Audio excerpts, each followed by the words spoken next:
السلام علیکم۔ نیکسٹ جو ہمارا ٹاپک ہے وہ ہے science as a collaborative field. یہاں پہ جو لفظ کولیبوریٹیو ہے نا، یہ کولیبوریٹ سے نکلا ہے، جس کا مطلب ہے مل جل کر کام کرنا، اور فیلڈ کہتے ہیں میدان کو۔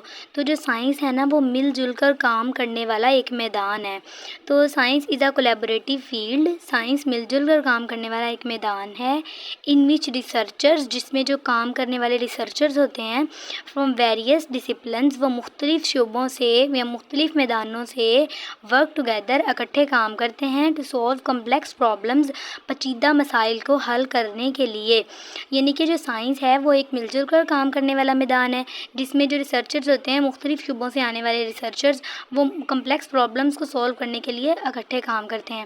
انٹر ڈسپلینری ٹیمز، مختلف شعبوں سے آنے والی جو ٹیمیں ہوتی ہیں، کین ٹیکل پرابلمز، ٹیکل کہتے ہیں کسی پرابلم کا حل نکالنا، یعنی کہ نمٹانا کسی مسئلے کو۔ تو مختلف شعبوں سے آنے والی جو ٹیمیں ہوتی ہیں، وہ مسئلوں کو نمٹاتی ہیں مور ایفیشینٹلی، زیادہ بہتر طریقے سے، بائی لیوریجنگ دی اسٹرینتھ، طاقت کو استعمال کر کے، اینڈ ایکسپرٹائز، اور مہارت کو استعمال کر کے، آف ایچ ڈسپلن، ہر شخص کی جو اسٹرینتھ ہوتی ہے اور مہارت ہوتی ہے نا، اسے استعمال کرنے کے ذریعے مختلف شعبوں سے آنے والی ٹیمیں پرابلمس کو زیادہ ایفیشینسی کے ساتھ نمٹا سکتی ہیں۔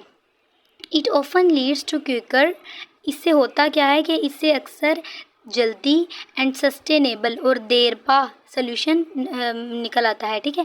یعنی کہ اس مطلب تیزی سے رزلٹ نکل آتا ہے اور دیر پر رزلٹ نکل آتا ہے۔ اس کا کیا مطلب ہے؟ ہم اس کی ایک مثال ایسے بھی لیتے ہیں، جیسے کہ آپ دیکھیں کہ اگر ایک انسان ہے وہ اکیلا کام کرے تو اسے ایک ہی چیز میں 10 سال لگ جائیں گے، اور اگر ایک ٹیم بن جائے یا زیادہ لوگ بن جائیں تو وہی کام صرف 2 سال میں ہو جائے گا، وہ کہاں 10 سال لگیں گے اور کہاں صرف 2 سال لگیں گے۔ تو اسی لیے کہتے ہیں کہ جلدی کام ہو جاتا ہے اور دیر تک رہنے والا کام ہو جاتا ہے۔ Let's discuss a few examples, آئیے ہم چند کی مثالیں دیکھتے ہیں، of interdisciplinary collaboration in science, کے سائنس میں، جس میں لوگوں نے مل کر کام کیا اور انہوں نے بہت سی چیزیں ڈسکور کر لی۔ تو ہم ان میں سے چند ایک کو ڈسکس کرتے ہیں، ٹھیک ہے۔ تو اس کی نا ایک ایسے بھی مثال لے سکتے ہیں کہ جیسے ایک ڈاکٹر ہے، اسے کمپیوٹر چلانا نہیں آتا، لیکن اسے یہ پتہ ہے کہ بیماری کون سی ہے، اور جو کمپیوٹر چلانے والا ہے اسے بیماری کا نہیں پتہ چلتا، لیکن اسے کمپیوٹر چلانا آتا ہے۔ اسی طرح اگر وہ دونوں مل کر کام کریں تو کمپیوٹر میں ہم کینسر کے ٹیومر سیلز یا پھر ڈی این اے کا اسٹرکچر، اس طرح کی چیزوں کو دیکھ سکتے ہیں۔ تو اس طرح اگر دونوں مل کر کام کریں، یعنی کہ کولیبوریٹیو مطلب ہو جائیں، کولیبوریٹ کریں، تو اس طرح سے بہت سی چیزیں ڈسکور ہو سکتی ہیں جو انسانوں کے لیے فائدہ مند ہوں گی۔ تو اب ہم انہی میں سے کچھ ایگزامپلز لے کے نیکسٹ دیکھتے ہیں۔ یہ بہت انٹرسٹنگ ٹاپک ہے۔ تو سب سے پہلے اس میں آتا ہے ہمارے پاس human genome project. Human genome project میں دراصل جیسے کہ ہیومن کا مطلب ہوتا ہے انسان، اور جینوم کہتے ہیں کسی کی جینیٹکس کی مکمل کاپی کو اسٹڈی کرنا اور اس کا ایک منصوبہ بنانا۔ تو دراصل جو ہیومن جینوم پروجیکٹ ہے نا، اس میں ہم کرتے کیا ہیں، اس میں نا ہم انسان کی ایک پوری بک تیار کرتے ہیں۔ اب دیکھو ہماری باڈی کے اندر نا اللہ تعالیٰ نے کوڈ رکھے ہوئے ہیں، جیسے کہ ایڈینین، تھائمین، گوانین، سائٹوسین، یہ کوڈ ہے ہماری باڈی کے اندر۔ تو ان کوڈ کے ذریعے ہی ایک پورا انسان وجود میں آتا ہے، ایک پورا انسان بنتا ہے۔ تو اب یہ جو کوڈ ہے نا، ہم ان کوڈز کو اسٹڈی کرتے ہیں کہ اس کوڈ کے بعد کیا آتا ہے، اس کوڈ کے بعد کیا آتا ہے، یہ کوڈز ہیں ہماری باڈی کے اندر۔ تو جو ہیومن جینوم پروجیکٹ میں ہم کیا کریں گے کہ جو ہیومن کا جین ہے نا، اس کی پوری کاپی تیار کریں گے، اس کی ایک پوری بک تیار کریں گے، ٹھیک ہے۔ تو دی ہیومن جینوم پروجیکٹ کا ایم کیا ہے، ان کا مقصد کیا ہے، ٹو سیکوینس، ترتیب دینا، اینڈ میپ، اور نقشہ بنانا، انٹائر ہیومن جینوم کا، پورے ہیومن جینوم کا نقشہ بنانا۔ یہ پروجیکٹ جو تھا یہ 2003 میں مکمل ہوا۔ اس میں it involved researchers from various disciplines, اس میں جو ریسرچرز تھے نا وہ مختلف شعبوں سے آئے تھے، جن میں کون کون سے انکلوڈ تھے، مولیکولر بایولوجی والے، جینیٹکس والے، انفارمیٹکس والے، اور کمپیوٹر سائنس والے۔ دیکھیں جو بایولوجی والے تھے انہوں نے کیا کیا، انہوں نے ڈی این اے کو نکالا خون سے، اور جو کمپیوٹر والے تھے انہوں نے پھر اس ڈی این اے کو کمپیوٹر کے اندر ڈال کے اس کے مطلب ہمارے ڈی این اے کے اندر 1 ارب سے بھی زیادہ حروف ہیں جن کو ہم ایک انسانی دماغ تو اپنے دماغ میں اسٹور کر ہی نہیں سکتا، تو کمپیوٹر والوں نے انہیں کمپیوٹر میں اسٹور کیا، اور میتھ والوں نے یہ بتایا کہ اس کوڈ کے بعد یہ والا آتا ہے، جیسے کہ ایڈینین کے بعد تھیامین آتی ہے، تھیامین کے بعد گوانین آتی ہے، اس طرح سے انہوں نے بتایا کہ ایک کے بعد دوسری کون سی آ رہی ہے، میتھمیٹکس والوں نے اس طرح سے انہوں نے اکٹھے مل کر کام کیا۔ اگر صرف بایولوجی والے کام کرتے تو 100 سال لگا دیتے، لیکن جب انہوں نے اکٹھے مل کر کام کیا، کولیبریٹو فیلڈ میں کام کیا، تو صرف 13 سال میں یہ پروجیکٹ کمپلیٹ ہو چکا تھا۔ تو اس میں ایک حیرت کی بات یہ ہے کہ جو انسان کا ڈی این اے ہے اس میں ارب سے بھی زیادہ مطلب جینیٹکس کوڈ ہے۔ اس کا مطلب کیا ہوا کہ اگر آپ ایک دن کے اندر 1,00,000 حروف کو بھی اسٹڈی کریں تب بھی آپ کو 82 ایئرز 82 سال لگ جائیں گے، تب آپ جا کے ہیومن جینوم مطلب جینیٹکس کو ایک انسان کے جین کو پورا پڑھ پائیں گے ایک دفعہ۔ اور اسی لیے ان سب نے مل کر اس میں کام کیا، اور انہوں نے ایک ہیومن جینوم پروجیکٹ کے منصوبے کو کمپلیٹ کر دیا 2003 میں۔ کلائمیٹ چینج ریسرچ، یعنی کہ جو ہمارے ماحول میں، ہماری موسم میں جو تبدیلیاں آ رہی ہیں اس پہ ریسرچ کرنا کہ تبدیلیاں کیوں آ رہی ہیں۔ تو کلائمیٹ چینج ریکوائرز کولیبوریشن، جو کلائمیٹ چینج ہے نا اسے سمجھنے کے لیے ہمیں کولیبوریشن کی ضرورت ہے، یعنی کہ تعلق کی ضرورت ہے امنگ مینی ڈسپلنز، بہت سے شعبوں کے درمیان، جیسا کہ جو ایٹماسفیئرک سائنس والے ہیں، ایکولوجی والے ہیں، اکنامکس والے ہیں اور سوشیولوجی والے ہیں، اگر یہ سب مل جائیں تو یہ پتہ لگوا سکتے ہیں کہ کلائمیٹ میں چینج آ کیوں رہا ہے۔ تو جیسا کہ ہم دیکھتے ہیں کہ جو بایولوجی والے میں یہ بتائیں گے کہ درخت کاٹنے سے کیا ہوگا، ٹھیک ہے، اور ایکولوجی والے یہ بتائیں گے کہ ماحول پہ کیا اثر پڑا ہے درخت کاٹنے سے، اور اکنامکس والے بتائیں گے کہ اگر فیکٹریاں بند کر دی جائیں تو ہمارا ماحول ٹھیک تو ہو سکتا ہے لیکن اس سے غریبوں کا کیا ہوگا۔ سوشیولوجی والے یہ بتائیں گے کہ لوگوں کو گاڑیاں اور فیکٹریاں مطلب اس طرح کی چیزوں سے روکنا کیسے ہے، کہ وہ اس طرح کی چیزیں کم استعمال کریں تاکہ ہمارا ماحول محفوظ ہو سکے۔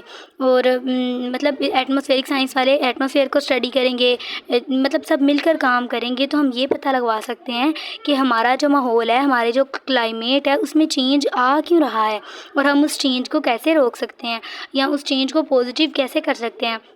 جیسا کہ اگر ہم زیادہ درخت لگائیں گے تو کاربن ڈائی آکسائڈ کنزیوم ہو جائے گی درختوں کے ذریعے، اور آکسیجن کی مقدار بڑھے گی، جس طرح سے ہمیں فائدہ ہوگا نا۔ اور آکسیجن کیونکہ سب آرگنزم، سب جانداروں کو کیا کہتے ہیں اسے، سب اینیملز کو، ہیومنز کو ریکوائر ہوتی ہے سانس لینے کے لیے، تو اسی لیے پھر وہ جیسے ہی زیادہ درخت لگائیں گے تو آکسیجن کی مقدار بڑھے گی، جس سے بیماریاں بھی کم ہوں گی، سانس کے پرابلمس بھی حل ہوں گے، اور ماحول میں جو اسموگ ہے وہ بھی کم ہوگی۔ تو یہ سب مل کر کام کریں گے اس کے لیے۔ ہمارے پاس میڈیکل ریسرچ، یعنی کہ جو طب ہے نا، طب کا شعبہ ہے، اس میں کسی بیماری کا پتہ لگانا۔ تو اس کی ہم ایک مثال ایسے لے سکتے ہیں کہ جو کینسر ہے نا، اس کا علاج صرف ایک ڈاکٹر نہیں کر سکتا، بلکہ اس میں 15-16 لوگ ملتے ہیں تو پتہ لگواتے ہیں کہ کینسر کا علاج کیسے کرنا ہے۔ تو medical research often depends on interdisciplinary collaboration. جو میڈیکل ریسرچ ہے نا، اس میں اکثر یہ کس چیز پر انحصار کرتی ہے، کس چیز پر اس کا ڈیپینڈ ہوتا ہے کہ لوگوں کے مل جل کر کام کرنے پر، مختلف شعبوں کے آپس میں تعلق پر۔ مثال کے طور پر اگر دیکھا جائے تو کینسر ریسرچ، جو کینسر کی ریسرچ ہے، اس میں اونکولوجسٹ انوالو ہوتے ہیں۔ اونکولوجسٹ اب کون سے ہوتے ہیں؟ جو کینسر کو اسٹڈی کرتے ہیں۔ اونکولوجسٹ بتائیں گے کہ جو ہے جسم کے کس حصے میں کینسر ہے، کہاں پہ کینسر ہے۔ پھر بایولوجسٹ بتائیں گے کہ کینسر کے سیلز جو سے ہیں ان میں کیا گڑبڑی ہے، کہ وہ کیوں بڑھ رہے ہیں۔ بایو کیمسٹ یہ بتائیں گے کہ کینسر کے جو سیلز ہیں مطلب وہ ان کے اندر یہ کن کیمیکلز کا چینج آیا ہے، کہاں کہاں پہ چینج آیا ہے جس کی وجہ سے کینسر بڑھ رہا ہے۔ اور جینیٹکس والے یہ بتائیں گے کہ جو کینسر کے سیلز ہیں ان کے اندر جو جینز ہیں، کون سا ایسا جین ہے جس کی جگہ چینج ہوئی ہے جس کی وجہ سے جو کینسر ہے وہ پھیل رہا ہے۔ اور فارمیکولوجسٹ والے جو ہوں گے یہ دوائیاں بنائیں گے، ادویات بنائیں گے، کہ کیونکہ ہم نے پڑھا نا فارمیکولوجی جس میں ادویات پہ کام ہوتا ہے، تو یہ ایسی ادویات بنائیں گے جن سے کینسر کا علاج ہو سکے، ٹھیک ہے۔ اور جو اسٹیٹسٹیشنز والے ہوں گے یہ کیا کریں گے، یہ پتہ لگائیں گے کہ 100 میں سے کتنے مریض صحت یاب ہوئے۔ اب دیکھیں اگر لوگ مل جل کر کام کریں گے تبھی علاج ممکن ہے، اگر صرف ایک اکیلا بندہ کام کرے گا تو علاج ممکن نہیں ہے۔ نیکسٹ ہے ہمارے پاس روبوٹکس اینڈ آرٹیفیشیل انٹیلیجنس. اب آرٹیفیشیل انٹیلیجنس مطلب منصوعی ذہانت بنانا اور روبوٹس کو بنانا. تو سائنس کی جو یہ والی فیلڈ ہے نا، اس میں بھی بہت سے لوگوں نے مل کر کام کیا، کیونکہ ایک انسان تو اسے بنا ہی نہیں سکتا تھا. تو the field of robotics and AI is highly ہائیلی انٹر ڈسپلینری. جو اے آئی اور روبوٹکس کی فیلڈ ہے نا، یہ بہت زیادہ مل جل کر کام کرنے والی فیلڈ ہے. ٹھیک ہے، اس میں کون کون سے انوالو سے شعبے، کمپیوٹر سائنس والے بھی، انجینئرنگ والے بھی، میتھمیٹکس والے بھی، نیورو سائنس والے بھی اور سائیکالوجی والے بھی. دراصل اس میں جو کمپیوٹر سائنس والے تھے نا، انہوں نے روبوٹ کا دماغ بنایا. تو جو انجینئرنگ والے تھے انہوں نے اس کا جسم بنایا کہ اس کی بناوٹ کیسے کی ہوگی اس کے جسم کی. جو میتھمیٹکس والے تھے انہوں نے یہ بتایا کہ جو روبوٹ ہوگا وہ کتنا مطلب کتنے ڈگری تک مڑ سکے گا، اپنے سر کو موڑ سکے گا. جو نیورو سائنس والے تھے انہوں نے یہ بتایا، انہوں نے اس بات کو سمجھا کہ انسانی دماغ اور جو ہے اس میں کتنی انفارمیشن سٹور ہو سکتی ہے، اتنی ہی انہوں نے اس حساب سے ہی انفارمیشن کو روبوٹ کے اندر سٹور کیا. اور سائیکالوجی والے تھے انہوں نے یہ سمجھا کہ جو انسان ہیں وہ جو روبوٹس ہیں انہیں انسانوں کے ساتھ کیسے بات کرنی چاہیے، کیسے انہیں ڈیل کرنا چاہیے، تاکہ انسان روبوٹ سے ڈرے نہ، بلکہ انہیں فرینڈ کی طرح ٹریٹ کریں اور ان کے ساتھ بات کریں، ان کو سمجھیں. یہ جو کولیبوریشن تھی اس کی وجہ سے ہمیں فائدہ کیا کیا ہوا. This collaboration has lead to significant advancements. کن کن چیزوں میں ہمیں ایڈوانسمنٹ، ترقی حاصل ہوئی؟ روبوٹک سسٹمز میں، آٹونومس وہیکلز میں یعنی کہ جو خود بخود چلنے والی گاڑیاں ہیں، مشین لرننگ میں، اور نیچرل لینگویج کو سمجھنے میں، نیچرل لینگویج پروسیسنگ میں. اب آپ کو ایک مزے کی بات بتاتے ہیں، وہ یہ ہے کہ جو سعودی عربیہ ہے نا، ایک کنٹری ہے، اس کے اندر ایک روبوٹ ہے جس کا نام صوفیہ ہے. وہ سعودی عرب کا ایک شہر ہی بن چکا ہے. اس کے اوپر 5 شعبوں کے 200 لوگوں نے کئی ٹائم لگا کر کام کیا، بہت ٹائم لگا کر، اور تب جا کر وہ مکمل ہوا. اور اب دیکھیں وہ سعودی عربیہ کا ایک شہر ہی بن چکا ہے. انسانوں کی طرح وہ وہاں کام کرتا ہے، چلتا پھرتا ہے. یہ سارا کچھ یہ سارا کچھ سب انسانوں کی مل جل کر محنت کا نتیجہ ہے. تو یہی ہے جو ہم پڑھ رہے تھے کہ جو سائنس ہے وہ ایز اے کولیبوریٹیو فیلڈ ہے. اگر صرف ایک شعبے کے لوگ اس میں کام کرتے تو کچھ بھی ممکن نہ ہو سکتا. اب جیسے ان سب نے مل کر کام کیا تو ہم نے روبوٹس کو وجود میں لے کے آئے اور ہم آرٹیفیشیل انٹیلیجنس کو وجود میں لے کے آئے جو آج انسانوں کی بہت مدد کر رہی ہے. ٹھیک ہے، ہمارے پاس اسپیس ایکسپلوریشن. تو یعنی کہ اس میں ہم نے اسپیس کو دیکھنا ہے کہ اسپیس کے اندر کیا کیا چیزیں ہیں. تو آرگنائزیشنز جیسا کہ NASA and the international space station, یہ جو سے تھے نا، انہوں نے مل کر کام کیا، جس میں کون کون سے سائنٹسٹ انوالو تھے. ویریس فیلڈ سے سائنٹسٹ انوالو تھے. Scientist from various fields including astrophysics سے، انہوں نے کیا بتایا؟ انہوں نے بتایا کہ جو خلا ہے اس میں کتنی جگہ ہے. پلانیٹری سائنس والے جو سے تھے انہوں نے یہ بتایا کہ مریخ کی مٹی کیسے کی ہے. تو انجینئرنگ والوں نے راکٹ بنانے میں ہیلپ کی. بایولوجی والوں نے یہ بتایا کہ اسپیس میں ہم پودوں کو کیسے اگائیں. اور میڈیسن والوں نے یہ بتایا کہ اگر اسپیس میں کوئی سائنٹسٹ ہے، اگر وہ بیمار پڑ جائے تو اسے کون سی میڈیسن کھانی چاہیے. یہ جو مل جل کر کام کرنا، ان کولیبوریشنز نے سائنٹسٹ کو اس قابل بنا دیا. انیبل کہتے ہیں کسی قابل بنا دینا. These collaborations enable scientist to investigate, کہ وہ تحقیق کر سکیں مختلف چیزوں کے بارے میں. ٹھیک ہے، اب دیکھیں ایک مزے کی بات یہ ہے کہ اگر جب کوئی ایک راکٹ کو بنانے کے لیے 1800 لوگ مل کر کام کرتے ہیں، ایک اکیلا انسان ایک راکٹ کو نہیں بنا سکتا. اور ایک اور بات جو کہ فزکس اور میڈیسن والوں نے مل کر بتائی ہے وہ یہ ہے کہ جب کوئی ایسٹروناٹ اسپیس میں ہوتا ہے نا، تو اگر وہ روئے تو اس کے جو آنسو ہیں وہ گرتے نہیں ہیں، بلکہ آنکھ کے گرد گیندوں کی طرح بن کر جمع ہو جاتے ہیں، کیونکہ وہاں پہ گریوٹی نہیں ہوتی. یہ فزکس اور میڈیسن والوں نے مل کر ہمیں بتایا ہے. اچھا، اگر آپ کا اس ٹاپک میں کوئی کویشچن ہو تو آپ پوچھ سکتے ہیں.